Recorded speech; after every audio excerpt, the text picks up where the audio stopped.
একটা ভূমিকম্প হবে পৃথিবীর পূর্ব দিকে। পৃথিবীর পূর্ব দিক মানে এই যে ভারত, পাকিস্তান, বাংলাদেশ, শ্রীলঙ্কা, ইন্দোনেশিয়া, ঠিক আছে, এই সিঙ্গাপুর, এই যে কন্টিনেন্ট মালয়েশিয়া, এটা পৃথিবীর পূর্ব দিক। এদিকে একটা ভূমিকম্প হবে। তারপরে 7 পৃথিবীর পশ্চিমে একটা ভূমিকম্প হবে। পশ্চিম মানে বোঝেন না?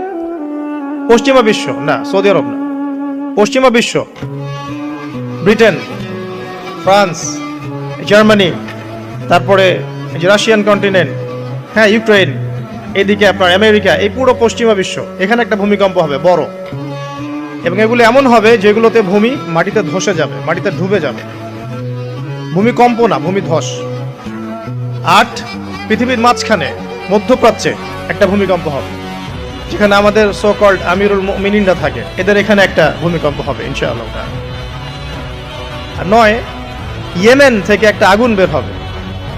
ইয়েমেন থেকে একটা আগুন বের হবে, যে আগুন মানুষকে হাসরের মাঠের দিকে তাড়িয়ে নিয়ে আসবে। আরেকটা বলেছেন 10 নম্বর, সূর্য উঠবে পশ্চিম দিক থেকে। সূর্য উঠবে পশ্চিম দিক থেকে, তাহলে আর সময় নাই, পৃথিবীর সময় শেষ।